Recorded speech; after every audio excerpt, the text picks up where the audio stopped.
Hi everyone, welcome back to PWIT Jam and CSIRNet. I am Radhika Gandhi. So thermal physics हमने जो series start की थी, हमने starting में 3 sections में डिवाइड किया था. तो फर्स्ट था केटीजी, फिर था thermodynamics and then statistical mechanics. तो केटीजी एंड थर्मोडाइनामिक्स हम ऑलरेडी कवर कर चुके हैं एंड थर्मोडाइनामिक्स एंड केटीजी के हमने पीवाईक्यूज भी प्रैक्टिस किए थे कुछ लास्ट सेशन में, जो कि फेज ट्रांजिशन के साथ किया था. एंड आज हम देखेंगे स्टैटिस्टिकल मैकेनिक्स. तो कि स्टैटिस्टिकल मैकेनिक्स कैसे रिलेटेड है थर्मोडाइनामिक्स से और इसमें हम क्या पढ़ेंगे वही देखेंगे. सो आज जो हम टॉपिक्स कवर करेंगे वो है ये सब. तो सबसे पहले हम थोड़ी सी टर्म्स के बारे में पढ़ेंगे जो through out the sessions use होंगी कि इनका मीनिंग क्या होता है एक्चुअली. तो हम कुछ फंडामेंटल कॉन्सेप्ट्स देखेंगे. उसके बाद हम देखेंगे कि थर्मोडाइनामिक्स एंड स्टैटिस्टिकल मैकेनिक्स कैसे रिलेटेड है. तो हमने केटीजी में क्या पढ़ा था, हमने माइक्रोस्कोपिक लेवल पे पार्टिकल के मोशन को यूज़ करके हमने एक रिलेशन निकाला था प्रेशर वॉल्यूम एंड उसके मोशन का. राइट हैंड साइड पे वेलोसिटी थी. ये रिलेशन मैंने हाईलाइट भी किया था. तो ये relation micro and macroscopic properties को रिलेट करता है. अभी हम इसको डिटेल में पढ़ेंगे. अगर आपको ये चीज़ नहीं भी समझ आ रही है कि माइक्रोस्कोपिक प्रॉपर्टीज़ क्या होती हैं, मैक्रोस्कोपिक प्रॉपर्टीज़ क्या होती है, वो अभी हम देखेंगे. सो उसके बाद हम देखेंगे एनसेम्बल्स. ये नई टर्म है आप लोगों के लिए, इसे भी हम अच्छे से देखेंगे. एंड देन हम देखेंगे क्लासिकल एंड क्वांटम स्टैटिस्टिक्स. तो हमारे पास बहुत सारे तरह के पार्टिकल्स होते हैं. क्लासिकल पार्टिकल्स होते हैं, क्वांटम पार्टिकल्स होते हैं. सो based on the nature of particles तो 2 सेक्शंस में डिवाइडेड है आप कह सकते हो, classical and quantum statistics. So and उसके बाद हम थोड़े से पीवाईक्यूज देखेंगे. इसमें ज़्यादा पीवाईक्यूज नहीं रखे हैं, ये थ्योरेटिकल ही रहेगा, बट प्रैक्टिस सेशन में सारे पीवाईक्यूज ही रहेंगे. All right, so let's begin the session. सबसे पहले हम देखेंगे ऐसी टर्म्स जो through out the lecture use होंगी. तो सबसे पहले हमें पता होना चाहिए कि एनर्जी लेवल क्या होता है. ये बेस बनाने के लिए ये टर्म्स पढ़ना काफ़ी ज़्यादा ज़रूरी है. एंड जो हम टर्म्स पढ़ेंगे इसको हम एनालॉजी के थ्रू ही पढ़ेंगे, उससे ज़्यादा क्लियर होगा. तो जैसे हमारे पास कोई बुक शेल्फ होती है, उसमें जिस तरीके से हम बुक्स को अरेंज करते हैं डिफरेंट लेयर्स में, डिफरेंट कंपार्टमेंट्स में, उसके बेसिस पे हम कुछ टर्म्स डिफाइन कर रहे हैं. सो एक बार थोड़ा रफ स्केच बना लेते हैं कि बुक शेल्फ ऐसा होता है जिसमें बहुत सारी लेयर्स होती हैं, बहुत सारी डिफरेंट हाइट पे लेयर्स हैं. ठीक है, तो उसके अंदर भी हमारे पास कुछ कंपार्टमेंट्स होते हैं जिसके अंदर बुक्स रखी होती हैं. तो लेट्स से ये कुछ कंपार्टमेंट्स हैं एंड ये हमारा बुक शेल्फ है जिसमें कुछ बुक्स पड़ी हुई हैं. ये बस जो रेक्टेंगल्स हैं ये बस बुक्स को रिप्रेजेंट कर रही हैं, या फिर पार्टिकल्स कह सकते हो, जनरल टर्म. ओके, ये हमारा बुक शेल्फ है. अब इसके बेसिस पे हम कुछ टर्म्स डिफाइन करेंगे. सो अब इस बुक शेल्फ पे जितनी लेयर्स हैं डिफरेंट हाइट्स पे, ये है हमारे एनर्जी लेवल्स. तो ये एक एनर्जी लेवल है, ये एक एनर्जी लेवल है, ये एक एनर्जी लेवल है एंड ये एक एनर्जी लेवल है. तो हमारा एनर्जी लेवल क्या डिफाइन कर रहा है, नंबर ऑफ शेल्स. एक तरह से एनर्जी लेवल क्या है, set of shells, set of shells at different height कह सकते हो. तो ये हमारा एक एनर्जी लेवल है, उसके ऊपर फिर एक और एनर्जी लेवल है एंड सो ऑन. ठीक है, अब देखो एक एनर्जी लेवल में जितने भी नंबर ऑफ पार्टिकल्स होंगे सबकी सेम एनर्जी होगी. सो एक और चीज़ है हमें एनर्जी लेवल में जो पता होनी चाहिए कि ऑल द पार्टिकल्स, जितने भी एक लेवल में पार्टिकल्स प्रेजेंट होंगी उनकी एनर्जी सेम होगी. So all the particles in a particular energy level, in a particular energy level will have same energy. Okay, ये तो था एनर्जी लेवल. अब एनर्जी स्टेट क्या होता है, एनर्जी स्टेट. अब जिस तरीके से हमारा जो एनर्जी लेवल है वो जितने कंपार्टमेंट में डिवाइडेड है, जिस तरीके से डिवाइडेड है, that is your energy state. तो ये कोई नंबर नहीं है, ये एक सेट है, सेट ऑफ कंपार्टमेंट्स कह सकते हो, सेट ऑफ कंपार्टमेंट्स या फिर boxes, set of compartments in which your energy level is divided, in which your energy level is represented कह सकते हो। उसके बाद हमारी एक और इम्पॉर्टेंट टर्म है, वो है डीजेनरेसी। अब डीजेनरेसी क्या होता है? हमारा जो लेवल है, एनर्जी लेवल है, वो कुछ कंपार्टमेंट में डिवाइडेड है, जितने नंबर ऑफ कंपार्टमेंट्स में डिवाइडेड है, that is your degeneracy. First level देखो, पहले हम इसकी डेफिनेशन लिख लेते हैं। सो हमारे पास एक और नई टर्म है डीजेनरेसी। अब डीजेनरेसी क्या बताता है? नंबर ऑफ बॉक्सेस या फिर compartments in an energy level.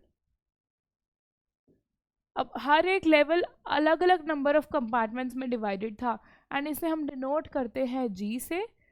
I is the जो लेवल है आपका एनर्जी लेवल का, उसे डिनोट कर रहा है, जो आई है। सो अगर हम फर्स्ट एनर्जी लेवल की बात करें, सो जी वन क्या है? फर्स्ट एनर्जी लेवल कितने बॉक्सेस में डिवाइडेड है? 3 में, 1 2 एंड 3। तो इसका जी1 क्या हो गया? 3। जी2 सेकेंड एनर्जी लेवल की डीजेनरेसी कितने कंपार्टमेंट्स में डिवाइडेड है? 2। जी3 सिमिलरली क्या हो जाएगा? ये 3 में डिवाइडेड है तो 3।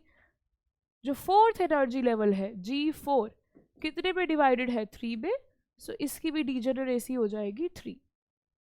ओके, अब एक और टर्म आती है हमारे पास। सो जी1 में हमारे पास 3 सेक्शंस है, राइट? या अब एक और टर्म है हमारे पास, which is occupation number, occupation number, and इसे हम डिनोट करते हैं NI से। अब ऑक्यूपेशन नंबर क्या है? जितनी भी नंबर ऑफ बुक्स प्रेजेंट हैं आपकी एक एनर्जी लेवल में, that is your occupation number. So number of books या फिर पार्टिकल्स, पार्टिकल्स एक जनरल टर्म है यूज करने के लिए। Number of books present in an ith energy level. अब फर्स्ट एनर्जी लेवल में कितनी बुक्स प्रेजेंट थी? सो N1 कितनी बुक्स प्रेजेंट थी? 3। सेकंड में 2, सो N1 में 3, N2 सेकंड लेवल में 2 प्रेजेंट थी, सो N2 is 2। Similarly third level में 2 थी एंड फोर्थ लेवल में भी 2 थी। सो सिमिलरली N3 में भी 2 थी एंड N4 में भी 2 थी। तो ये तो थी कुछ इंपॉर्टेंट टर्म्स जो हमको पता होनी चाहिए। अब हम देखते हैं, हमने कहा था कि हमारे पास डिफरेंट वेराइटीज़ के पार्टिकल्स होते हैं। सबसे पहली बात तो हमें पता होना चाहिए, सबसे पहले देखते ही पार्टिकल को क्या आता है माइंड में, कि क्या हम उस पार्टिकल को डिफरेंशिएट कर पा रहे हैं दूसरे पार्टिकल से। तो इसी के बेसिस पे हमारे पास दो सेक्शंस में, दो मेजर सेक्शंस में डिवाइड किया हुआ है पार्टिकल्स को। तो एक है डिस्टिंग्विशेबल पार्टिकल्स एंड दूसरा है इनडिस्टिंग्विशेबल पार्टिकल्स। अब डिस्टिंग्विशेबल पार्टिकल्स क्या होता है? टर्म से ही पता चल रहा है कि ऐसे पार्टिकल्स जिनको हम डिफरेंशिएट इजीली कर सकते हैं, वो है डिस्टिंग्विशेबल पार्टिकल्स। सिमिलरली हमारे पास है इनडिस्टिंग्विशेबल पार्टिकल्स, ऐसे पार्टिकल्स जो आइडेंटिकल हैं, हम उनको देख के नहीं बता सकते कि ये पार्टिकल ए है या ये पार्टिकल बी है, तो उनको हम कहते हैं इनडिस्टिंग्विशेबल पार्टिकल्स। तो डिस्टिंग्विशेबल में क्लासिकल पार्टिकल्स आ जाते हैं, so which can be distinguished, which can be distinguished मतलब जिनको अगर हम लेबल करें तो हम उन्हें अच्छे से आइडेंटिफाई कर पाए, that is your distinguishable particles. And classical particles जो होते हैं वो इसी में आते हैं। क्लासिकल पार्टिकल्स को हम डिस्टिंग्विश कर सकते हैं। सिमिलरली इनडिस्टिंग्विशेबल पार्टिकल्स कौन से होते हैं? इनडिस्टिंग्विशेबल जिनको हम लेबल करें कि ये पार्टिकल ए है, ये पार्टिकल बी है, और अगर आप उनको मिक्स कर दो, आप आइडेंटिफाई नहीं कर पाओगे कि ये पार्टिकल ए था, ये पार्टिकल बी था. So this can not be labelled and individuality can't be maintained. Individuality can't be maintained. अब इसका एग्जाम्पल क्या होगा? जो हमारे पास क्वांटम पार्टिकल्स होते हैं, क्वांटम पार्टिकल्स. क्वांटम पार्टिकल्स मतलब फर्मियोन्स, बोसोन्स, ये सभी जो पार्टिकल्स हैं ये हमारे इनडिस्टिंग्विशेबल पार्टिकल्स हैं. तो अगर हम फर्मियोन्स की बात करें, इलेक्ट्रॉन्स को आप डिस्टिंग्विश नहीं कर सकते कि ये इलेक्ट्रॉन ए है या ये इलेक्ट्रॉन बी है. These are your fundamental particles, इनको आप डिस्टिंग्विश नहीं कर सकते. सो क्वांटम पार्टिकल्स में क्या एग्जाम्पल आ जाएगा? Fermions and bosons. तो अगर अब हमने मेंशन किया ही है फर्मियोन्स एंड बोसोन्स के बारे में, तो पहले देख लेते हैं कि फर्मियोन्स एंड बोसोन्स होते क्या हैं. एंड ओके, सो एक तरफ है हमारे पास फर्मियोन्स एंड एक है बोसोन्स. है तो ये क्वांटम पार्टिकल्स ही, बट ये डिफरेंट कैसे हैं एक दूसरे से. तो इन दोनों पार्टिकल्स को जिस पैरामीटर के बेसिस पे डिफरेंशिएट करते हैं, पहले हम वो देखते हैं. सो सबसे पहले है हमारे पास स्पिन. अब फर्मियोन्स का कितना स्पिन होता है एंड बोसोन्स का कितना स्पिन होता है, आई गेस ये आपको पता होगा. सो फर्मियोन्स होते हैं half integral particles, half integral particles, and bosons होते हैं इंटीग्रल पार्टिकल्स. अब इंटीग्रल पार्टिकल्स का मतलब इनका जो स्पिन होता है वो इंटीजर नंबर होता है. तो स्पिन होता है इनका 1, 2, 3 एंड सो ऑन. सिमिलरली जो हाफ इंटीग्रल पार्टिकल्स होते हैं इनका स्पिन होता है 1 half, 3 half, 5 half and so on. अब इनका एग्जाम्पल कोई दे सकता है? सो जो फर्मियोन्स होते हैं, फर्मियोन्स में इलेक्ट्रॉन्स, प्रोटॉन्स एंड न्यूट्रॉन्स, ये सभी जो हैं ये फर्मियोन्स के एग्जाम्पल्स हैं. सिमिलरली बोसोन का क्या एग्जाम्पल होगा? सो फोटॉन्स, ग्लूऑन्स. फोटॉन्स जो लाइट पार्टिकल्स होते हैं, फोटॉन्स. ये हम बोसोन्स के एग्जाम्पल की बात कर रहे हैं.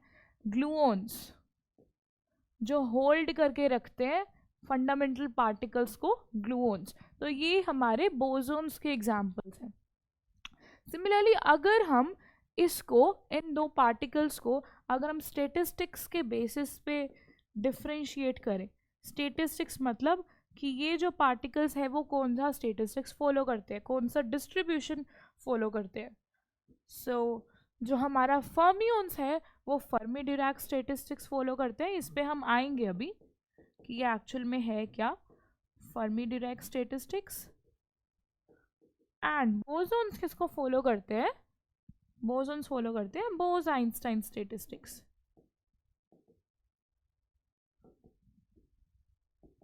ओके, अब हम इसे डिफरेंशिएट करना चाहते हैं पॉली एक्सक्लूजन प्रिंसिपल के बेसिस पे.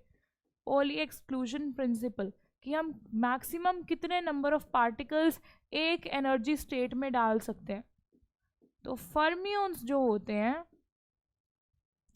फर्मियोन्स ओबे करते हैं, डू ओबे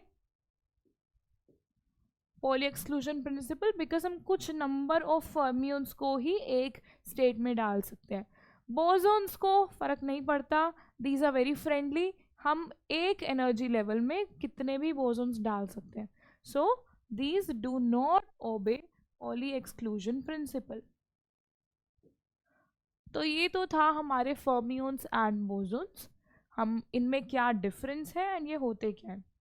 ओके, तो अब हम देखेंगे macro state and micro state के बारे में. तो वैसे तो नाम से ही पता चल रहा है कि मैक्रो एंड माइक्रो में क्या डिफरेंस होगा.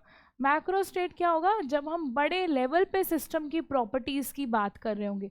एंड माइक्रो स्टेट कब होगा? जब हम छोटे लेवल पे, माइक्रो लेवल पे सिस्टम की प्रॉपर्टीज़ डिफाइन करेंगे. तो सबसे पहले हम देखते हैं मैक्रो स्टेट क्या होती है. तो बहुत सारे वेरिएबल्स होते हैं जिनके थ्रू हम सिस्टम की प्रॉपर्टीज डिफाइन करते हैं कि इस पर्टिकुलर पॉइंट पे सिस्टम की स्टेट ये है। हमने थर्मोडायनामिक्स में यही किया था, हमने मैक्रो लेवल पे सिस्टम की प्रॉपर्टीज पढ़ी थी, और वो क्या क्या थी, pressure, temperature, volume, number of particles, ये सारी मैक्रो लेवल की प्रॉपर्टीज थी। हमने इन प्रॉपर्टीज को डिफाइन करते टाइम ये नहीं देखा था कि जो जिन पार्टिकल से मिलके बना है हमारा सिस्टम, हमने उन पार्टिकल की स्पेसिफिक डिटेल्स की बात नहीं की थी कि इस पार्टिकल की एनर्जी इतनी है, या इस पार्टिकल की एनर्जी इतनी है, या ये वाला पार्टिकल इतनी हाइट पे है, ये वाला पार्टिकल इतनी हाइट पे है। हमने माइक्रो डिटेल्स को नहीं देखा था, हमने मैक्रो लेवल पे बात की थी, जो हम ऑब्जर्व करते हैं। टेम्परेचर को हम ऑब्जर्व कर सकते हैं, प्रेशर को भी हम मेजर कर सकते हैं, तो ये मैक्रो लेवल की प्रॉपर्टीज थी। तो मैक्रो स्टेट अगर हम स्टेटिस्टिक्स की अब बात कर रहे हैं, तो हम नंबर ऑफ पार्टिकल्स, जो नंबर ऑफ पार्टिकल्स हम कैपिटल N से डिनोट करते हैं। मैक्रो स्टेट को हम कैसे डिफाइन करेंगे, हमें हर एनर्जी लेवल में नंबर ऑफ पार्टिकल्स पता होना चाहिए कि कितने प्रेजेंट हैं। तो जैसे अभी हमने बुक शेल्फ का एग्जाम्पल देखा था, हर एक एनर्जी लेवल में different number of particles present थे, ठीक है। अब अगर हम हर लेवल पे नंबर ऑफ पार्टिकल्स बता पा रहे हैं, that is your macro state. मतलब हमें क्या पता होना चाहिए मैक्रो स्टेट के लिए, कि number of particles present in a particular energy level। अगर हम एग्जाम्पल लें तो हमारे पास बहुत सारे लेट्स से एनर्जी लेवल्स हैं। So first energy level, second energy level, third, fourth and so on, बहुत सारे ये हमारे पास एनर्जी लेवल्स हैं। तो हमें मैक्रो स्टेट डिफाइन करने के लिए क्या पता होना चाहिए कि नंबर ऑफ पार्टिकल्स, ये नहीं पता होना चाहिए कि कैसे डिवाइडेड है हमारे नंबर ऑफ पार्टिकल्स, कौन सी एनर्जी स्टेट में है, सिर्फ नंबर ऑफ पार्टिकल्स पता होना चाहिए।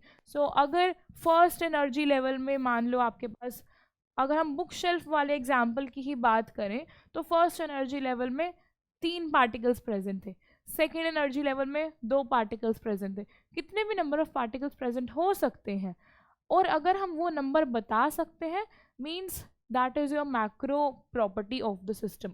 So let's say 3, 2, 5 and this is just a random number। बस हमें पता होना चाहिए कि कितने नंबर ऑफ पार्टिकल्स प्रेजेंट हैं। ओके, अब माइक्रो स्टेट क्या है? मैक्रो तो पता चल गया, माइक्रो स्टेट मतलब जब हम हर एक पार्टिकल की डिटेल लें, मतलब हमें पता हो ये पार्टिकल इस एनर्जी लेवल में है, उस एनर्जी लेवल में भी इस एनर्जी स्टेट में है। तो हमने 3 टर्म्स डिफाइन की थी, energy level, energy state and degeneracy, and occupation number भी बताया था। बट पार्टिकल की स्टेट को बताने के लिए energy level and energy state sufficient है। एनर्जी लेवल के बारे में पता होना इज जस्ट मैक्रो स्टेट। अब वो पार्टिकल किस एनर्जी लेवल के कौन से एनर्जी स्टेट में है, वो है हमारा माइक्रो स्टेट। मतलब अब माइक्रो स्टेट में हम क्या कहेंगे कि how many particles are distributed, how many particles are distributed in energy states of different energy levels, in energy states of different energy levels। ठीक है, अगर हम इसके एग्जाम्पल की बात करें, मतलब हमें ये पता होना चाहिए कि जो हमारे 3 पार्टिकल्स हैं वो कौन से एनर्जी स्टेट में प्रेजेंट है। सो अब हम एक स्केच प्लॉट करते हैं जिस तरीके से हम माइक्रो स्टेट को डिफाइन कर पाए। सो हमारे पास 4 एनर्जी लेवल्स थे, ठीक है। तो हम क्या करेंगे, 4 एनर्जी लेवल्स लेंगे। हमारे पास इधर है, हमारे पास एनर्जी लेवल्स, 4 एनर्जी लेवल्स है। सो एक energy level 1, 2, 3 and 4, 4 energy levels है। अब इन एनर्जी लेवल्स को कितने कंपार्टमेंट्स में बांटा गया, और फिर उन कंपार्टमेंट्स में कितने नंबर ऑफ पार्टिकल्स प्रेजेंट हैं, ये जो इंफॉर्मेशन है दैट इज योर माइक्रोस्टेट। ठीक है, अब हमारे पास कितने हैं नंबर ऑफ कंपार्टमेंट्स की अगर हम बात करेंगे, सो मान लो, ठीक है, ये तो था हमारा फर्स्ट एनर्जी लेवल, ये है सेकेंड एनर्जी लेवल, एंड ये है third and fourth energy level. अब ये जो हमारे एनर्जी लेवल्स हैं, मान लो फर्स्ट एनर्जी लेवल जो है वो 3 कंपार्टमेंट्स में डिवाइडेड है, सेकंड को मान लो 2 में डिवाइडेड है, थर्ड मान लो फिर से 3 में डिवाइडेड है, एंड फोर्थ मान लो 2 में डिवाइडेड है। ठीक है, अब जो नंबर ऑफ पार्टिकल्स प्रेजेंट है हमारे कंपार्टमेंट में, सो एक बार इसको हम लेबल कर देते हैं। So this is your first energy level का ये है first compartment, first energy level का ये है सेकंड कंपार्टमेंट, ये है थर्ड कंपार्टमेंट। उसी तरीके से सेकंड एनर्जी लेवल का first compartment, second compartment, this is first compartment, second, third, and again this is first and this is second for fourth energy level. अब इन एनर्जी लेवल्स में particles कैसे divided है या कितने नंबर ऑफ पार्टिकल्स एक compartment में present हैं, तो नंबर ऑफ पार्टिकल्स। अब फर्स्ट एनर्जी लेवल में हमारे पास 3 नंबर ऑफ पार्टिकल्स थे, राइट। अब ये जो 3 पार्टिकल्स प्रेजेंट है मेरे फर्स्ट एनर्जी लेवल में, मुझे ये नहीं पता कि कौन सी एनर्जी स्टेट में कितने पार्टिकल्स हैं। ठीक है, ये जो चीज़ है वो माइक्रो स्टेट है, तो कैसे भी डिवाइड हो सकते हैं, या तो फर्स्ट कंपार्टमेंट में ही तीनों हो सकते हैं, या फिर सेकंड में ही तीनों हो सकते हैं, या फिर एक एक तीनों में हो सकता है, वो कुछ भी हो सकता है। पर जो नंबर ऑफ पार्टिकल्स हैं, मान लो अगर ये 3 कंपार्टमेंट्स में डिवाइडेड था, मान लो कि जो तीनों पार्टिकल्स हैं वो सेकंड कंपार्टमेंट में प्रेजेंट है, and first and second third compartment में 0 पार्टिकल्स हैं, तो ये माइक्रो स्टेट है, बिकॉज हमें माइक्रो लेवल पे इंफॉर्मेशन पता है पार्टिकल के बारे में। Okay, similarly second energy level में 2 पार्टिकल्स थे, एंड सेकेंड एनर्जी लेवल जो था वो 2 कंपार्टमेंट्स में डिवाइडेड था, मान लो एक यहाँ है और एक यहाँ है। सिमिलरली थर्ड एनर्जी लेवल में 5 पार्टिकल्स थे, एंड ये 3 कंपार्टमेंट्स में डिवाइडेड है, so first compartment, second and third. अब 5 पार्टिकल्स हैं, किसी भी तरीके से डिवाइडेड हो सकते हैं, सो लेट्स जस्ट से यहाँ पर 0 है, यहाँ पर 2 है, एंड यहाँ पर 3 है। सिमिलरली फोर्थ जो एनर्जी लेवल है उसमें 2 पार्टिकल्स हैं, मान लो एक एक दोनों में। आई होप अब macro state and micro state का डिफरेंस क्लियर होगा कि मैक्रो स्टेट क्या होती है एंड माइक्रो स्टेट क्या होती है। अब है तो अगर हमारे पास 4 डिस्टिंग्विशेबल कॉइन्स हैं, 4 डिस्टिंग्विशेबल कॉइन्स, तो उस केस में हमारे पास कितनी मैक्रो स्टेट पॉसिबल है एंड कितनी माइक्रो स्टेट्स पॉसिबल हैं। तो मैक्रो स्टेट हमारे पास क्या होंगी, तो 4 कॉइन्स है, 4 कॉइन्स को अगर आप टॉस करोगे तो क्या क्या पॉसिबिलिटीज़ हो सकती हैं, या तो चारों हेड हो सकते हैं, या फिर 3 हेड 1 टेल, या फिर 2 हेड 2 टेल, या फिर 1 टेल 3 हेड। इसे हम लिख देते हैं 1 हेड 3 टेल, या फिर चारों टेल हो सकते हैं। तो यही हमारी पॉसिबिलिटीज़ है, एंड ये हमारी मैक्रो स्टेट डिफाइन करती हैं, बिकॉज हमें अभी नहीं पता कि कौन से कॉइन पे क्या स्टेट आई है, कौन सा कॉइन पे हेड आया, कौन से कॉइन पे टेल आया। तो अभी जो हमें ऊपर ऊपर से जो इन्फॉर्मेशन पता है, मैक्रो लेवल पे जो पता है कि हाँ 4 हेड आएंगे या फिर 3 हेड या 1 टेल, ये सारी हमारी मैक्रो स्टेट्स हैं। अब माइक्रो स्टेट्स की हम बात करेंगे कि ये जो पॉसिबिलिटी है मैक्रो स्टेट की वो किन किन तरीक़ों से आ सकती है, राइट। अब हम वो उसके बारे में बात करते हैं। तो 4 हेड का तो क्या ही पॉसिबिलिटी होगा कि जब चारों पे हेड आएगा तो इसकी तो एक ही माइक्रो स्टेट है। अब 3 हेड और 1 टेल आने की क्या क्या पॉसिबिलिटीज़ हैं, पॉसिबिलिटीज़ नहीं मतलब किन किन तरीक़ों से आ सकता है 3 हेड 1 टेल, या फिर 3 हेड इधर 1 टेल इधर, 1 टेल इधर 3 हेड इधर, एंड 1 टेल इधर 3 हेड इधर, एंड 1 टेल इधर 3 हेड इधर। यही पॉसिबिलिटी है, सिर्फ इन्हीं तरीक़ों से आ सकता है 3 हेड 1 टेल। ओके, तो यहाँ पर कितनी माइक्रो स्टेट्स है, 4 माइक्रोस्टेट्स। सिमिलरली 2 हेड 2 टेल, इसको हम दूसरे पेज पे कर लेते हैं। सो 2 हेड 2 टेल में क्या क्या पॉसिबिलिटीज होंगी? 2 head 2 tail, 2 head 2 tell.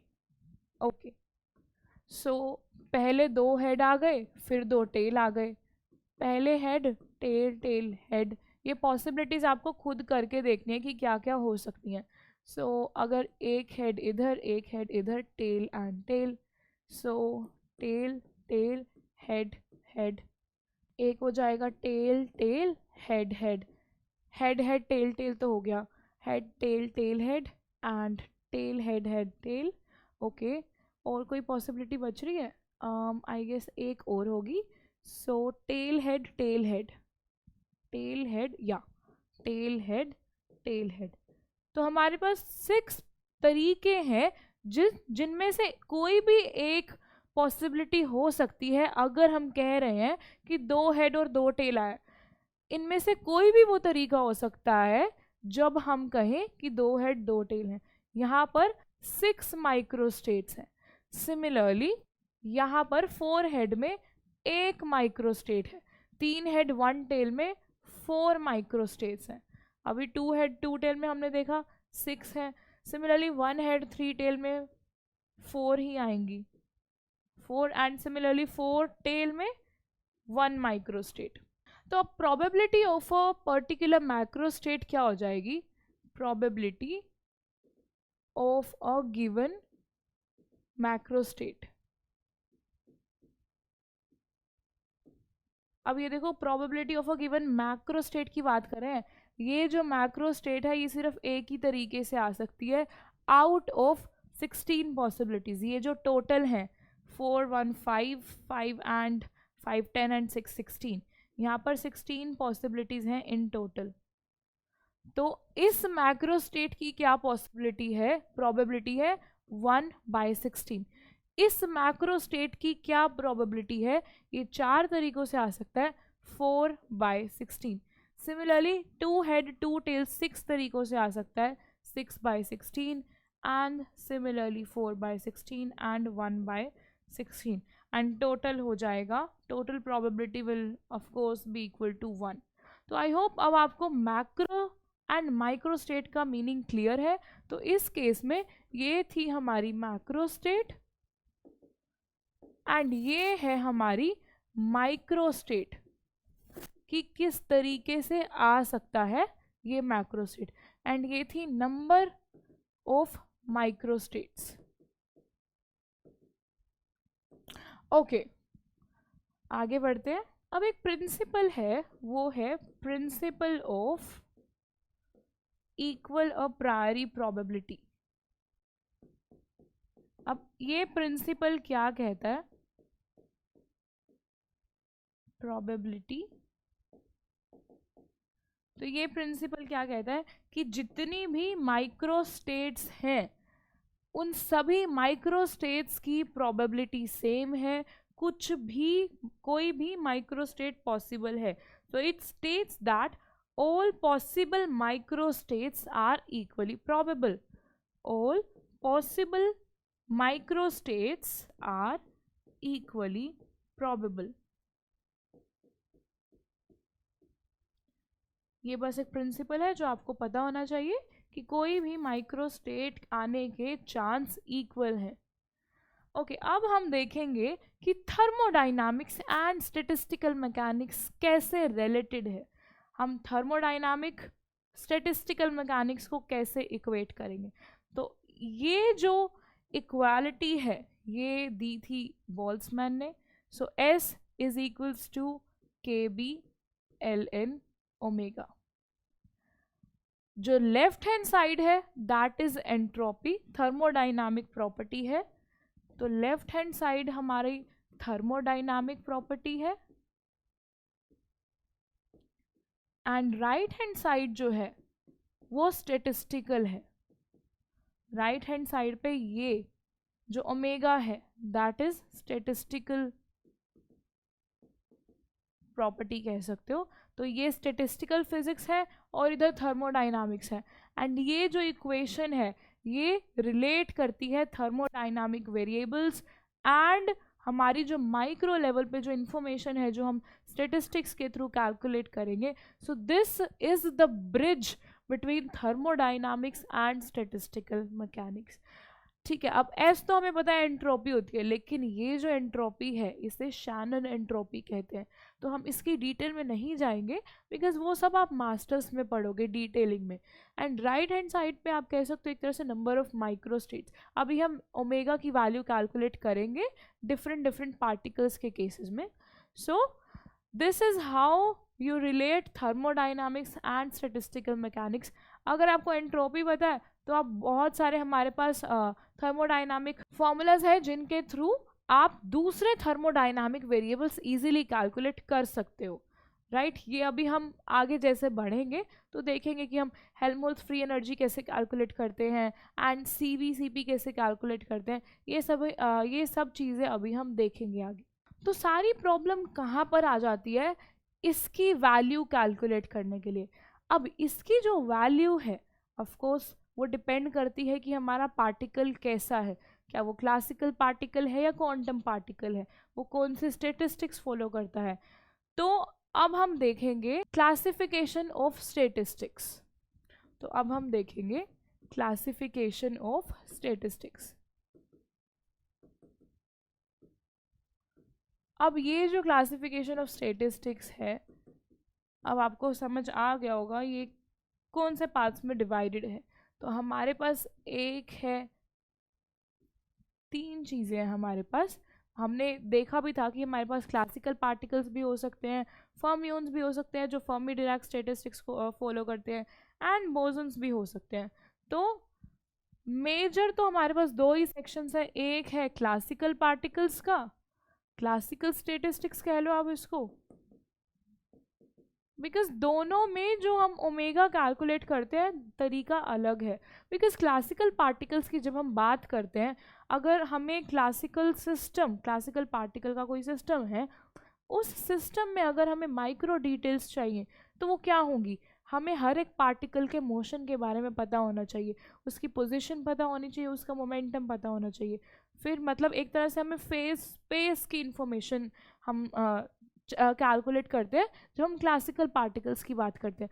But quantum particles में क्या हम हर एक क्वांटम पार्टिकल की पोजीशन और मोमेंटम बता सकते हैं? Uncertainty principle, you can't tell position and momentum at the same time, right. So quantum particles में जिस तरीके से हम ओमेगा की वैल्यू कैलकुलेट करते हैं वो अलग है, हम प्रोबेबिलिटीज़ की टर्म में बात करते हैं. सो दैट्स वाई दो सेक्शंस में डिवाइडेड है. एक तो है क्लासिकल स्टैटिस्टिक्स और एक है क्वांटम स्टैटिस्टिक्स. अब इनमें भी, अब क्वांटम स्टैटिस्टिक्स में भी हमने देखा था कि कुछ ऐसे पार्टिकल्स हैं जो फर्मी डिराक स्टैटिस्टिक्स फॉलो करते हैं और कुछ ऐसे पार्टिकल्स हैं जो बोस आइंस्टीन स्टैटिस्टिक्स फॉलो करते हैं. सो बोस आइंस्टाइन वाले कौन से पार्टिकल्स थे? बोसोन्स. एंड फर्मी डिराक वाले थे फर्मियंस. तो क्वांटम स्टैटिस्टिक्स भी फर्दर दो पार्ट्स में डिवाइडेड है. So first is Fermi Dirac. अब हमको फर्मियंस और बोसोन्स पता है क्या होते हैं, Fermi Dirac and boss Einstein. And classical statistics, classical particles जो डिस्ट्रीब्यूशन फॉलो करते हैं, that is Maxwell Boltzmann distribution, Maxwell Boltzmann statistics. तो इसका एग्जाम्पल अब हमें पता है, फर्मी डिराक में आते हैं फर्मियंस एंड बोस आइंस्टीन में आते हैं बोसोन्स. बोसोन्स के क्या क्या एग्जाम्पल्स थे? Photons, gluons, Higgs boson. Fermions में थे electrons, protons, neutrons and so on. So अब हम देखेंगे, सबसे पहले हम स्टार्ट करेंगे मैक्सवेल बोल्ट्जमैन डिस्ट्रीब्यूशन से, मैक्सवेल बोल्ट्जमैन स्टैटिस्टिक्स जो कि क्लासिकल पार्टिकल्स फॉलो करते हैं.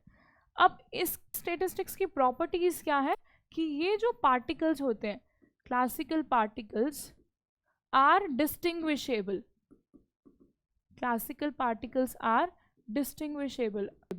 एंड ये जो क्लासिकल पार्टिकल्स हैं, आप कितने भी एक एनर्जी लेवल में डाल सकते हो। मतलब एक एनर्जी लेवल, मतलब कोई स्ट्रिक्टनेस नहीं है कि एक एनर्जी लेवल में इतने नंबर ऑफ पार्टिकल्स ही आप डाल सकते हो। So any number of particles can occupy same energy level, can occupy same energy level. ठीक है, ओके। अब अगर हमें कह दिया जाए कि आपके पास 3 पार्टिकल्स हैं और 2 एनर्जी स्टेट्स हैं, तो आप किन तरीकों से उन 3 पार्टिकल्स को 2 एनर्जी स्टेट्स में डिस्ट्रीब्यूट कर पाओगे वो देखते हैं। मतलब हमें एक तरह से क्या कैलकुलेट करना है, micro states, number of possible micro states calculate करनी है। सो हम क्या करना चाह रहे हैं, 3 पार्टिकल्स को 2 एनर्जी स्टेट्स में, तो 3 पार्टिकल्स मान लेते हैं ए बी एंड सी। तो यहाँ पर आ नहीं पाएगा, हम नेक्स्ट पेज पे ही चलते हैं। सो हमारे पास 3 पार्टिकल्स हैं, तो हम मान लेते हैं एक एनर्जी स्टेट की एनर्जी है ई एंड दूसरी एनर्जी है -E, और इधर हम देखेंगे टोटल एनर्जी।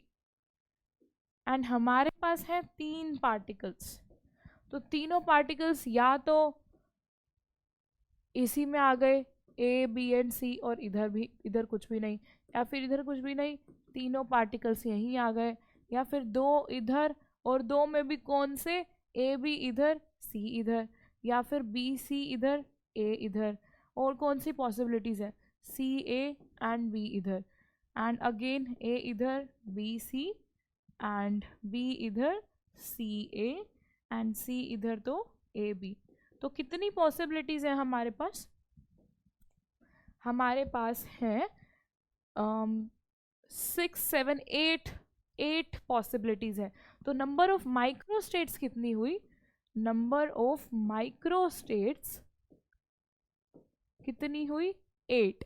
अब टोटल एनर्जी कितनी है, फर्स्ट स्टेट की एनर्जी आ जाएगी 3E, सेकंड की -3E, because -E energy state में है। इसकी एनर्जी कितनी होगी 2E -E, तो E। इसकी भी कितनी होगी 2E -E, E again E, या इधर आ जाएगा ये।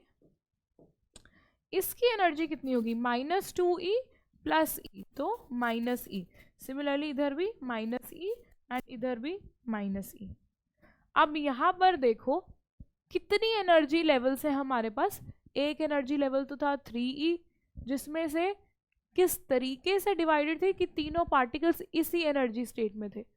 एक है हमारे पास एनर्जी लेवल -3E, एक है एनर्जी लेवल E जिसकी डीजेनरेसी है 3, अगेन एक है एनर्जी लेवल -E जिसकी डीजेनरेसी है अगेन 3। माइक्रो स्टेट्स तो ठीक है, 8 माइक्रो स्टेट्स थी, तो मैक्रो स्टेट क्या होगा, यहाँ पर कितने एनर्जी लेवल्स हैं, हमारे पास एक एनर्जी लेवल -E है, एक E है, एक 3E है और एक -3E है। तो मैक्रो स्टेट्स कितने हुए, मैक्रो स्टेट्स हुए 4, बिकॉज हमारे पास कौन कौन से एनर्जी लेवल्स अवेलेबल हैं, 3E -3E E and -E। Similarly हम एक और एग्जांपल ले सकते हैं, इसमें तो हमने देखा कि 3 पार्टिकल्स थे और 2 एनर्जी स्टेट्स थी। सिमिलरली हम एक और एग्जांपल ले सकते हैं, 3 एनर्जी स्टेट्स हैं और 2 पार्टिकल्स हैं। एक और एग्जांपल लेते हैं। सो 2 पार्टिकल्स हैं एंड 3 एनर्जी स्टेट्स हैं। अब वो जो 3 एनर्जी स्टेट्स हैं वो कुछ भी हो सकती है। अगर हमें सिंपल बनाना है प्रॉब्लम को तो हम ले सकते हैं, एक का ले सकते हैं -E 0 एंड E। सो हमारे पास एक है -E, एक है 0 और एक है E, एंड इधर हम देखेंगे टोटल एनर्जी। तो क्या क्या पॉसिबिलिटीज़ हैं जिनमें हमारे 2 पार्टिकल्स आ सकते हैं इन एनर्जी स्टेट्स में, या तो दोनों इधर आ गए, या दोनों इधर आ गए, इधर नहीं आए, या फिर दोनों आ गए इधर। अब 2 पार्टिकल्स हैं, ए इधर बी इधर, एंड या फिर बी इधर ए इधर। अब एक ध्यान दो, बिकॉज हमारे पार्टिकल्स डिस्टिंग्विशेबल हैं तभी हम इस तरीके से इसको इन 2 स्टेट्स में लिख पा रहे हैं, जहाँ पर ए इधर है और बी इधर है तो हमें फ़र्क पड़ेगा, because we can identify these particles. अगर ये इनडिस्टिंग्विशेबल पार्टिकल्स होते तो या तो हम ए बी ले या फिर बी ए ले। अगर हम दो पर्टिकुलर एनर्जी स्टेट्स की बात करें, so it shouldn't have make any difference. Okay, और क्या पॉसिबिलिटीज है? या तो मेरा ए इधर आ जाए, बी इधर आ जाए, एंड इधर कुछ भी नहीं, एंड इधर बी एंड इधर ए। सिमिलरली और क्या पॉसिबिलिटी हो सकती है कि ए इधर आ जाए, बी इधर आ जाए। सो एक पॉसिबिलिटी हो जाएगी ए इधर, इधर कुछ भी नहीं, एंड बी इधर। एंड एक और पॉसिबिलिटी हो सकती है बी इधर, इधर कुछ भी नहीं, एंड ए इधर।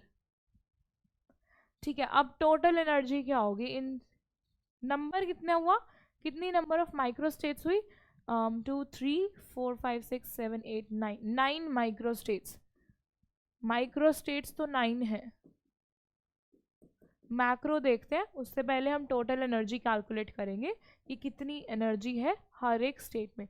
सो यहाँ पर है -2e, इस केस में है 0, इस केस में है 2e, इस केस में कितनी है -e + 0, so -e again -e, and इस केस में हो जाएगी 0 + e, सो e अगेन। अब इसमें देखेंगे तो क्या हो जाएगा -e + e, 0 एंड 0। तो कितनी मैक्रो स्टेट्स कितनी हुई हमारे पास? कौन कौन से एनर्जी लेवल्स प्रेजेंट है हमारे पास? एक तो है -2e, एक है 2e, एक है 0, एक है -e और एक है e। तो हमारे पास कितनी मैक्रो स्टेट्स हुई? 5 macro states and 9 micro states. हम एक और चीज़ देख सकते हैं डीजेनरेसी की, कि डिफरेंट एनर्जी स्टेट्स के लिए क्या डीजेनरेसी है। तो अगर हम बात कर रहे हैं -2e की, तो इसकी डीजेनरेसी कितनी है? सिर्फ 1 ही है। 0 की कितनी डीजेनरेसी है? 0 की कितनी डीजेनरेसी है? 1 2 एंड 3, सो इसकी डीजेनरेसी है 3। सिमिलरली ई जो एनर्जीज लेवल है उसकी डीजेनरेसी कितनी है? सो 2। सिमिलरली -e की जो डीजेनरेसी है वो है 2। सिमिलरली 2e की है डीजेनरेसी 1। इस तरीके से आप डीजेनरेसी चेक कर सकते हो।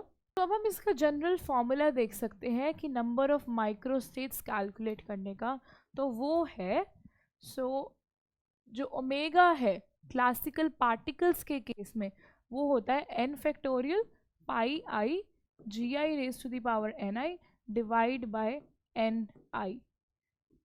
एंड ये जो कैपिटल पाई आई है ये एक तरह से प्रोडक्ट को डिफाइन कर रहा है।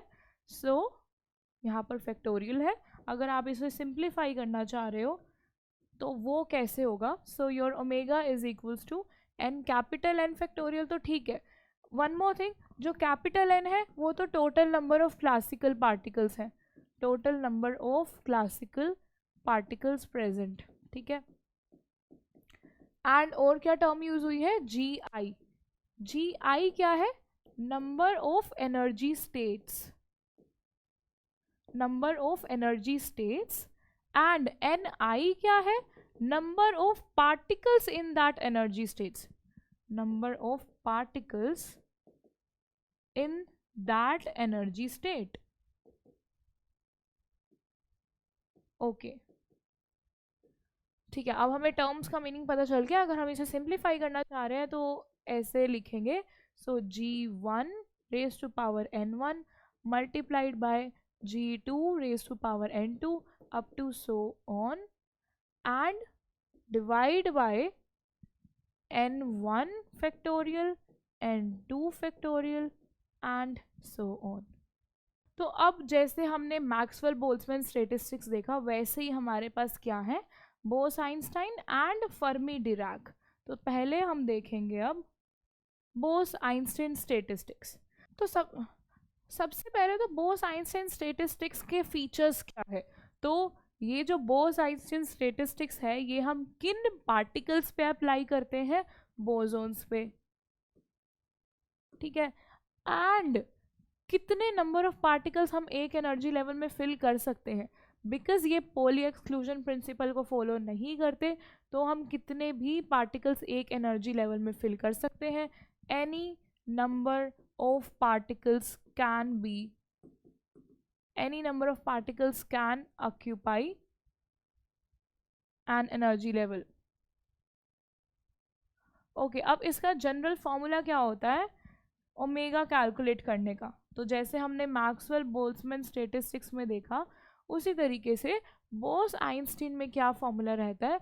सो this is Ni plus Gi minus 1 CNi। तो ये C यहाँ पर कॉम्बिनेशन एंड परम्यूटेशन वाला C है। तो Gi हमें पता है क्या है, Gi क्या था, number of energy states, Ni क्या था, number of particles present in that energy state.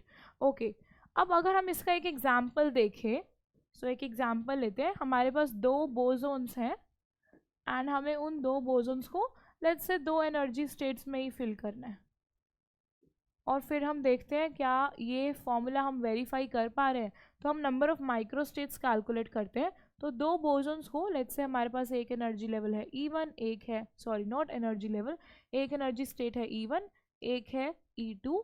अब जो दो बोसोन्स हैं, बिकॉज ये इनडिस्टिंग्विशेबल है, वन मोर थिंग, इनडिस्टिंग्विशेबल होते हैं ये हम ऑलरेडी देख चुके हैं, ठीक है, इनडिस्टिंग्विशेबल है। तो लेट्स से तीन बोसोन्स ले लेते हैं एंड इस केस में देखते हैं, इसको फिगर आउट करते हैं कि कितनी माइक्रो स्टेट्स होंगी, और फिर हम डायरेक्ट फॉर्मूला यूज़ करके भी कैलकुलेट करेंगे और देखते हैं क्या वो मैच करता है नहीं करता। सो हमारे पास दो एनर्जी स्टेट्स है, let's say E1 and E2, and इधर हम देखेंगे टोटल एनर्जी। अब इन तीन बोसोन्स को दो एनर्जी स्टेट्स में डालने की कितनी पॉसिबिलिटीज़ हैं। तीन बोसोन्स हैं, या तो तीनों बोसोन्स इधर ही आ गए, या तीनों बोसोन्स इधर आ गए, या फिर दो बोसोन्स इधर आ गए, एक इधर आ गया, या फिर एक इधर आ गया और दो इधर आ गए। यही पॉसिबिलिटीज है, इसके अलावा और कोई पॉसिबिलिटी पॉसिबल नहीं है। एंड टोटल एनर्जी क्या होगी, फर्स्ट केस में 3E1, सेकेंड केस में 3E2, थर्ड केस में 2E1 plus E2, 2E1 plus E2, and fourth case में E1 प्लस 2E2। ठीक है, यहाँ पर कितनी माइक्रोस्टेट्स पॉसिबल है, 4 माइक्रोस्टेट्स आई हैं, एंड मैक्रोस्टेट्स या मैक्रोस्टेट्स आर ऑल्सो 4। सो अब हम फॉर्मूला यूज करके कैलकुलेट करते हैं कि ओमेगा की क्या वैल्यू आएगी। सो Gi क्या है, नंबर ऑफ एनर्जी स्टेट्स, कितनी है नंबर ऑफ एनर्जी स्टेट्स, 2 हैं, E1 एंड E2, ठीक है, and N number of particles, 3 number of particles है, तो 3 plus 2 minus 1 CN number of particles, again हमारे पास कितने हैं, 3 नंबर ऑफ पार्टिकल्स हैं। सो 5 माइनस 1 4 C3। सो इससे अगर हम कैलकुलेट करेंगे तो 4 factorial divide by 3 factorial, 4 minus 3 1 factorial. So इसे सिंप्लीफाई करने पे क्या आएगा, 4, ओके इसे हम ऐसे लिख सकते हैं, या सो 4 into 3 factorial divide by 3 factorial, तो 3 फैक्टोरियल कैंसल एंड 4। एंड जब हमने डिफरेंट पॉसिबिलिटीज चेक की तब भी हमारी माइक्रोस्टेट्स 4 ही आ रही थी, एंड डायरेक्ट फार्मूला से भी 4 ही आ रही हैं। तो ये होता है हमारा general formula Bose Einstein statistics के पार्टिकल्स का। तो हमारे जो बोस आइंस्टीन के पार्टिकल्स होते हैं, जो बोसोन्स होते हैं, वो ये डिस्ट्रीब्यूशन फॉलो करते हैं। सिमिलरली हमारे पास दूसरा है फर्मी डिराक स्टैटिस्टिक्स। अब Fermi Dirac statistics again indistinguishable particles, indistinguishable particles. अब ये जो फर्मी डिराक स्टैटिस्टिक्स है ये किस पे अप्लाई होती है, फर्मियोन्स पे।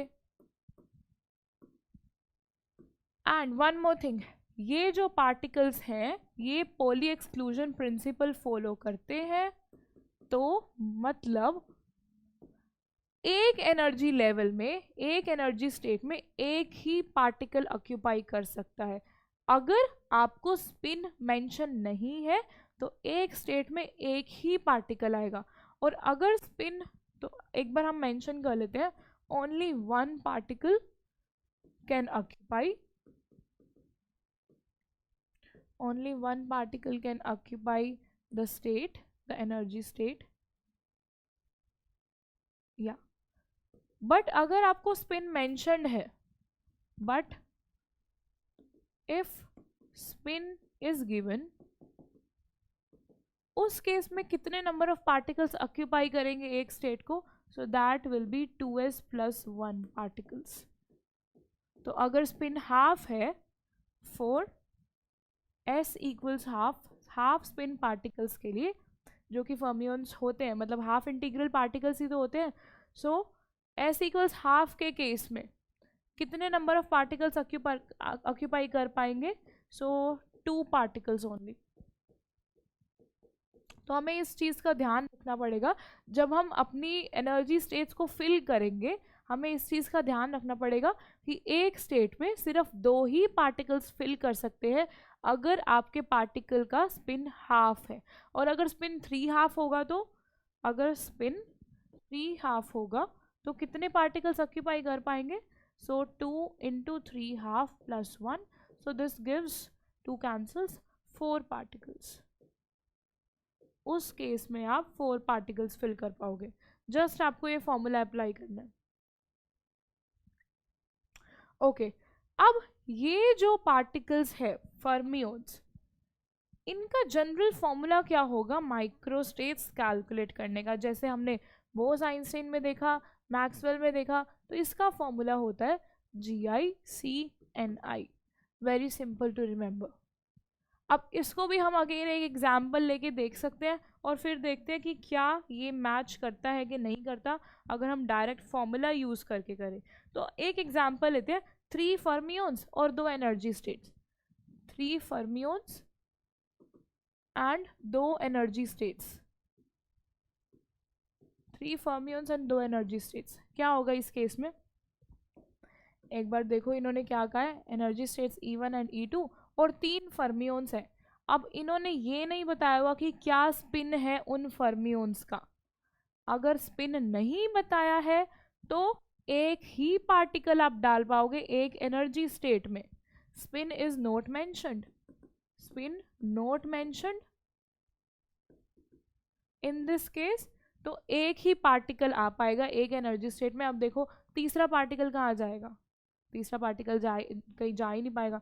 तो मतलब ये पॉसिबल ही नहीं है. और अगर हम इसको फॉर्मूला यूज़ करके देखें, अगर हम डायरेक्ट फॉर्मूला अप्लाई करें तो हमारे पास GI क्या है? नंबर ऑफ एनर्जी स्टेट्स कितनी है? 2 एनर्जी स्टेट्स है 2C.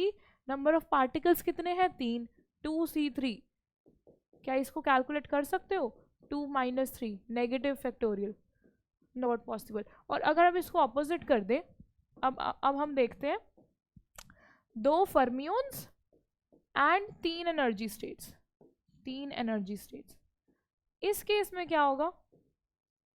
ठीक है, हमारे पास E1 है, E2 है, E3 है और इधर हम देखेंगे टोटल एनर्जी. अब ये हम कैसे डिस्ट्रीब्यूट कर सकते हैं? सो 2 फर्मियंस हैं, एक इधर आ गया, एक इधर आ गया, इधर कोई भी नहीं. एक इधर आ गया, एक इधर आ गया, इधर नहीं.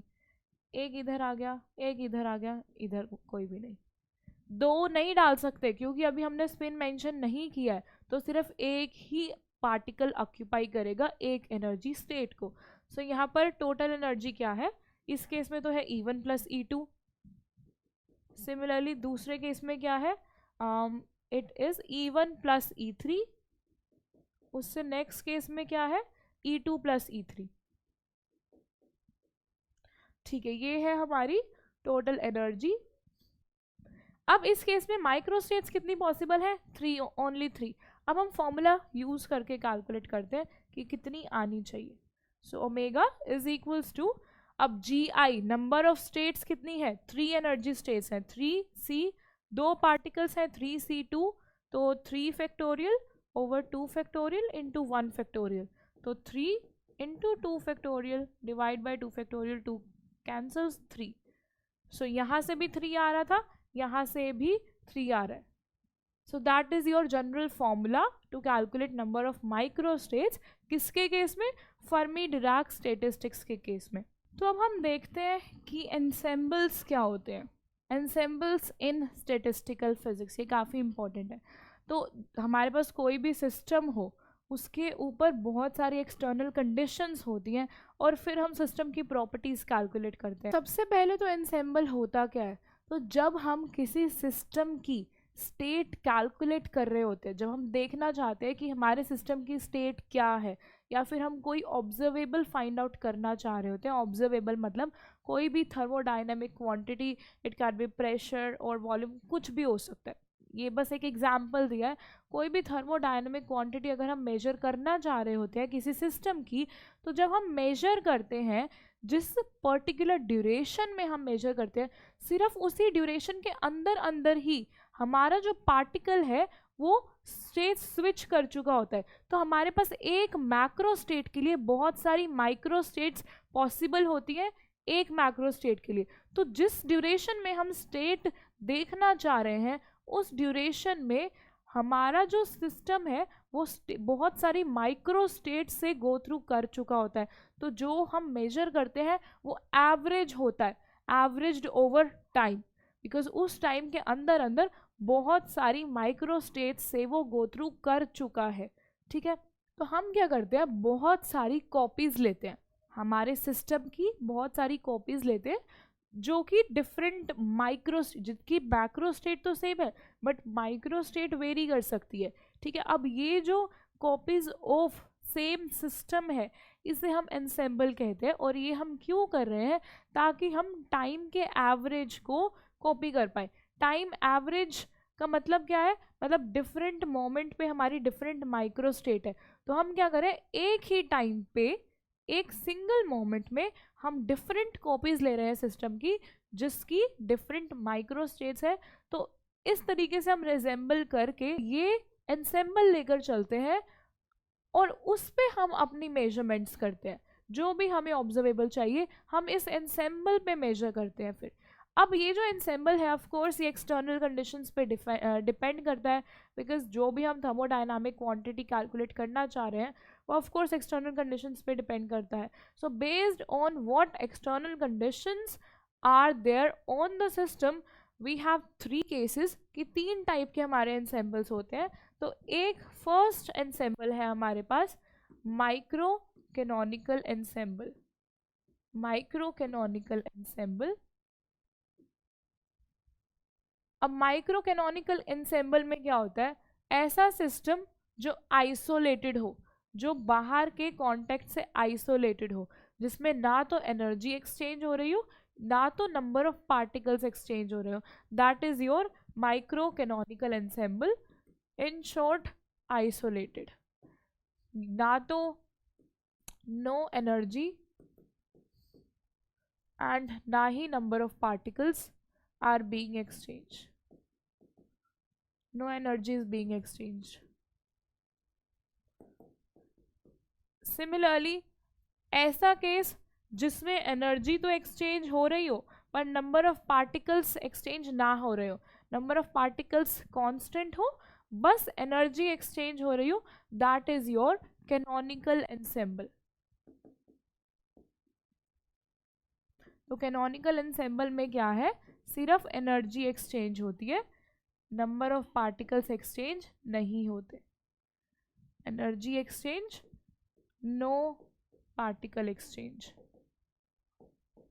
अब ऐसा केस, ऐसा सिस्टम जिसमें दोनों ही चेंज हो रहे हो, जिसमें नंबर ऑफ पार्टिकल्स भी चेंज हो रहे हो और एनर्जी भी एक्सचेंज हो रही हो, ग्रैंड कैनोनिकल एनसेम्बल। तो इस केस में क्या हो रहा है, both energy and number of particles are being exchanged.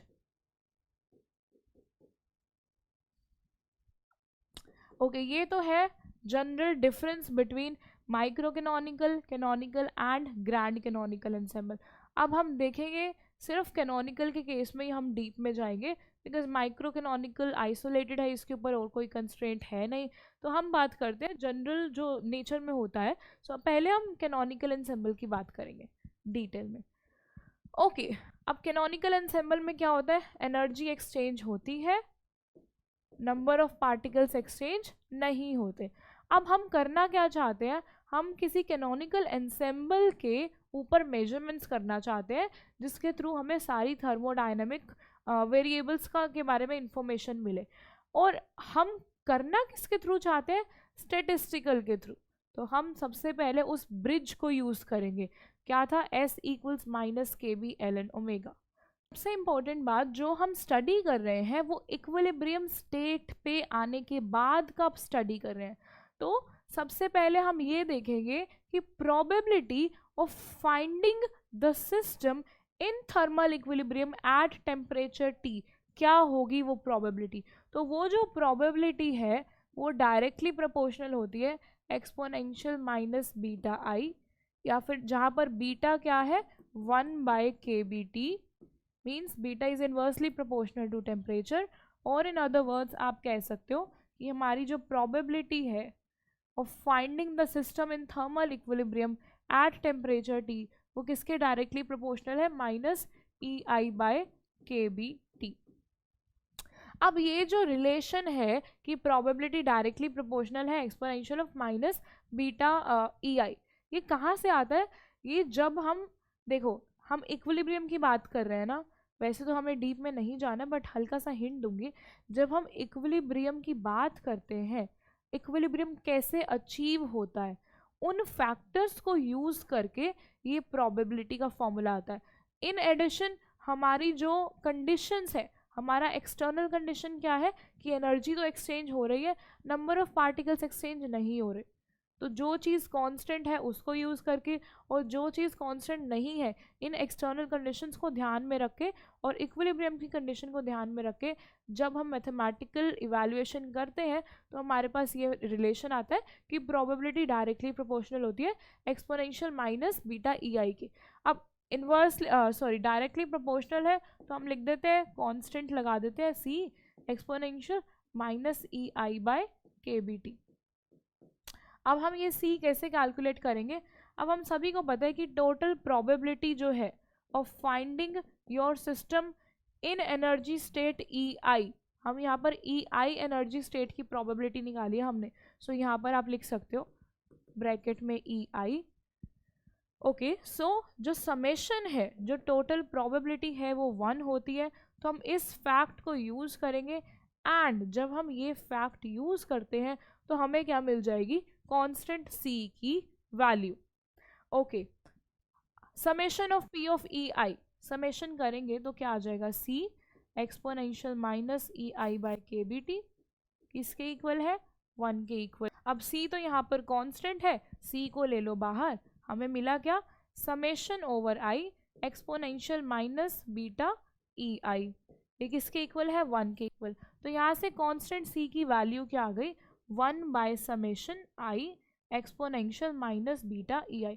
तो जब हम C कांस्टेंट की वैल्यू प्लग करेंगे कहाँ पर, प्रोबेबिलिटी में, तो हमें क्या मिलेगी प्रोबेबिलिटी का expression.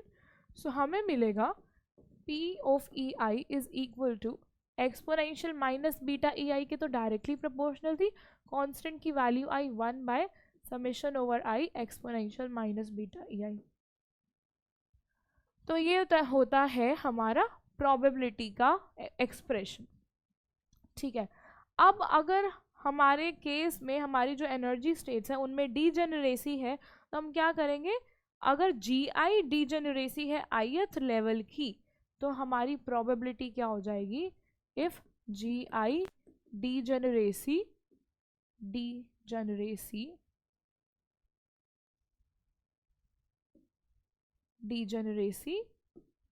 Of ith energy level, तो उस केस में क्या हो जाएगा, हमारी जो प्रोबेबिलिटी है, प्रोबेबिलिटी ऑफ EI किसके इक्वल हो जाएगी, GI exponential minus beta EI divide by summation over I GI exponential minus beta EI।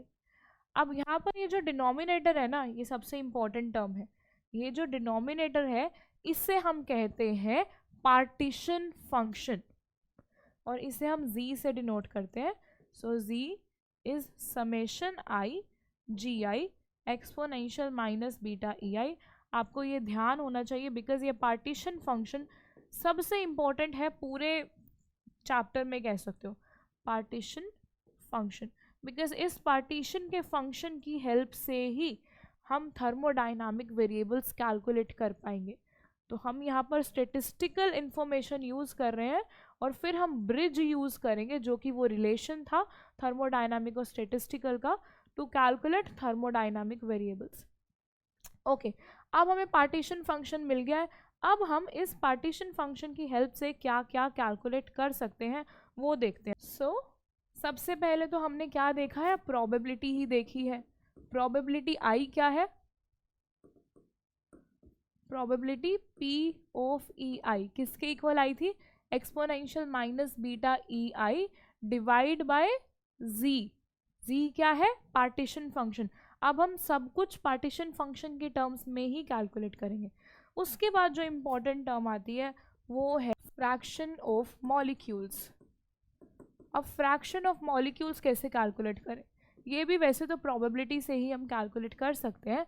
तो जब हम प्रोबेबिलिटी कैलकुलेट करते हैं एक्चुअल में वो होती क्या है, probability of finding your system in the energy state E I. अब उस कुछ एनर्जी स्टेट जो ई आई है उसमें N I number of particles present होंगे। सो ये जो प्रोबेबिलिटी ऑफ ई आई है इसको हम कैसे लिख सकते हैं, so this is nothing but number of particles present in that ith energy state divide by total number of particles in your system। तो अब ये किसके इक्वल है, ये तो हमें पता है कि प्रोबेबिलिटी ऑफ ई आई क्या होती है, this is equals to minus exponential beta E I divide by G, right. तो अगर हमें ये फ्रैक्शन ही है, अगर हमें क्या कैलकुलेट करना है, अगर आपको कह दिया जाए कि किसी ith एनर्जी लेवल में नंबर ऑफ पार्टिकल्स निकालो तो आप क्या करोगे, एन आई किसके इक्वल होगा, n into exponential minus beta E I divide by जी।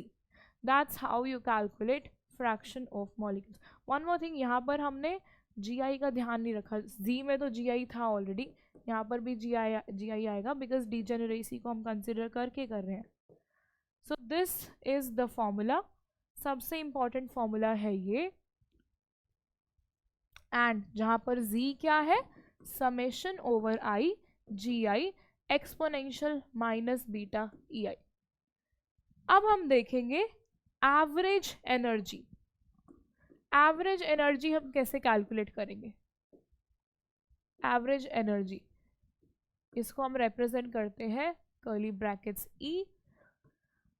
अब average of any thermodynamic quantity कह लो या फिर कोई भी क्वांटिटी कह लो, एवरेज ऑफ एनी क्वांटिटी हम कैसे कैलकुलेट करते हैं, तो अगर हम एनर्जी की बात कर रहे हैं एवरेज किसके इक्वल होगा, summation E I P of E I, energy state, energy level and probability of finding your system in that energy state, right. Okay, तो अब हम क्या करेंगे, हमें पता है एवरेज ये होता है, तो अगर हम समेशन लेंगे, summation over I E I and P of E I क्या है, G I exponential minus beta E I divide by summation G I exponential minus beta E I. अब इस टर्म को ध्यान से देखो, जब हम इस टर्म को डिफ्रेंशिएट करें विद रिस्पेक्ट टू बीटा तो हमें क्या मिलेगा, इस टर्म को ध्यान से देखो, क्या हम इस टर्म को ऐसे नहीं लिख सकते दैट अगर हम इसको डिफ्रेंशिएट करें, partial differentiate with respect to beta तो हमें ई आई मिल जाएगा ना। और किस टर्म का हम डिफ्रेंशिएशन कर रहे हैं, जी आई तो कांस्टेंट ही है, सो जी I exponential minus beta E आई।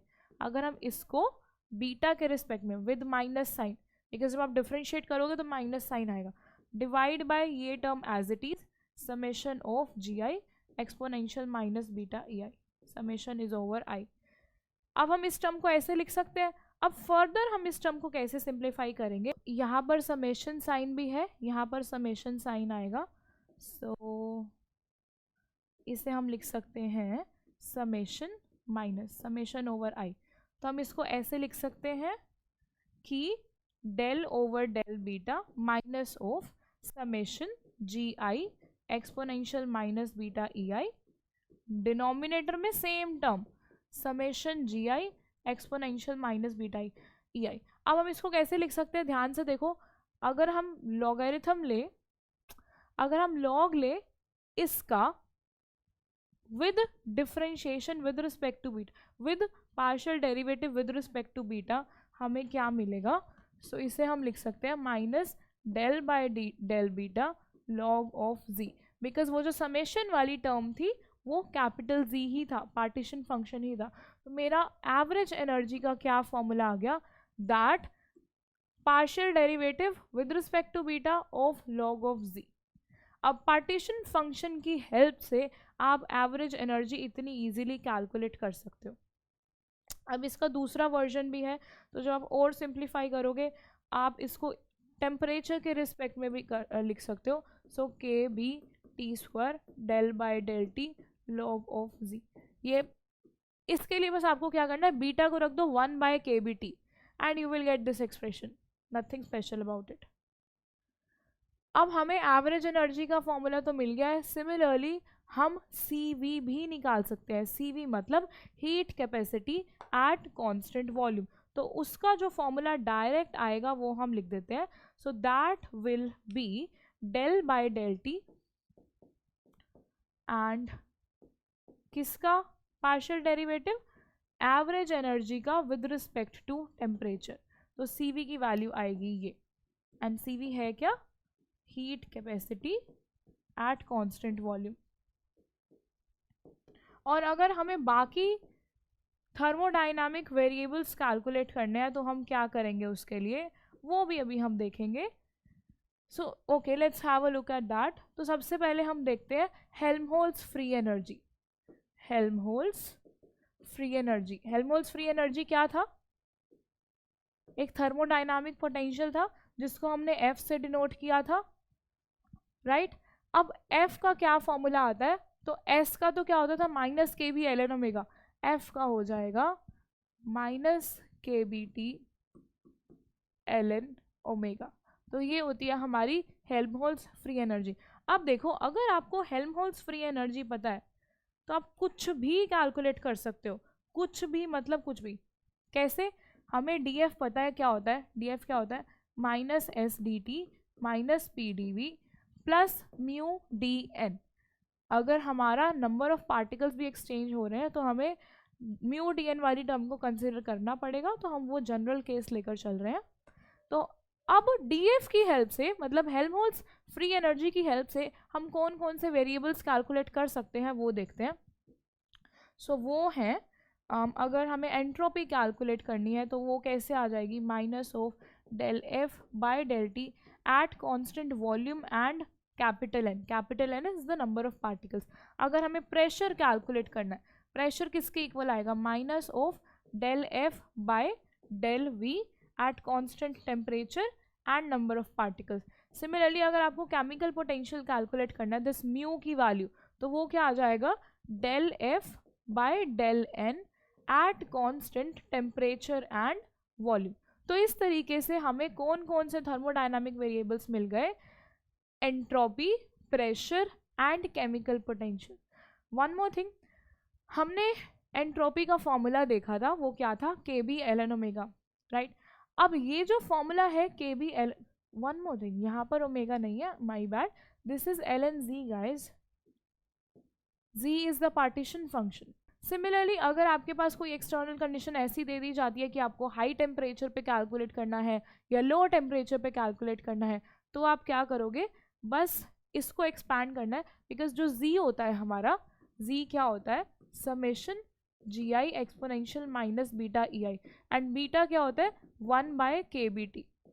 बस आपको वो लिमिट रखनी है। हाई टेम्परेचर के लिए t को t tends to infinity, low temperature के लिए t टेंड्स टू 0। बस ये लिमिट पुट करके आप ये कंडीशन लगा के कैलकुलेट कर सकते हो आंसर। ऑल राइट, अब आपके पास कोई भी सिस्टम दे दिया जाए, I hope you will be able to calculate any thermodynamic quantity using these formulas. अब इसका हम एक क्वेश्चन कर लेते हैं कि किस तरीके से पूछा जाता है एक्चुअली। ओके, सो ये क्वेश्चन पूछा गया था 2022 में। तो क्या पूछा गया? Consider a classical ideal gas off n molecules equilibrium at temperature T, each molecule has 2 energy levels। सबसे पहले तो जो दिया गया उसे लिख लो। इन्होंने हमें क्लासिकल आइडियल गैस बोला गया, क्लासिकल गैस है, आइडियल है वो भी, and each molecule has 2 energy levels minus E and E. The mean energy of the gas is, mean energy क्या होगी, अभी अभी हमने फॉर्मूला पढ़ा है, और वो फॉर्मूला क्या था मीन एनर्जी का, किसके इक्वल था, minus del by del beta log of G. Simple words में हमें करना क्या है, पार्टीशन फंक्शन लिखना है। पार्टीशन फंक्शन क्या होता है, summation I G I exponential minus beta E I. Okay, अब हमारे पास 2 एनर्जी लेवल्स हैं माइनस ई एंड ई, उनकी डीजेनरेसी क्या होगी, बिकॉज हमें जी की वैल्यू भी पता होनी चाहिए। n मॉलिक्यूल्स हैं तो हम क्या करेंगे, पहले हम एक मॉलिक्यूल के लिए पार्टीशन फंक्शन लिखेंगे, फिर हम n का देखेंगे। अभी हम एक का सिस्टम लेकर चलते हैं। सो फॉर 1 ये सिर्फ z है, ये z n नहीं है, ठीक है। तो z क्या होगा, अगर एक ही मॉलिक्यूल है तो डीजेनरेसी 1 ही होगी, बिकॉज या तो z क्या होगा, इट विल बी जस्ट तो z क्या होगा, it will be just exponential minus beta E plus exponential beta ई। अगर एनर्जी माइनस ई होगी तो प्लस हो जाएगा, और अगर माइनस होगी अगर प्लस होगी तो माइनस हो जाएगा, ठीक है। ये तो है हमारा पार्टीशन फंक्शन। अब हमें करना क्या है, बस इसको पार्शियल डेरिवेट करना है with respect to beta.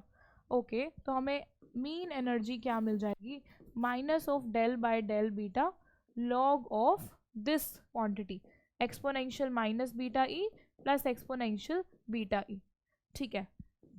Log का करेंगे तो क्या आ जाएगा, माइनस साइन तो एज इट इज है, 1 by exponential minus beta E plus exponential beta E.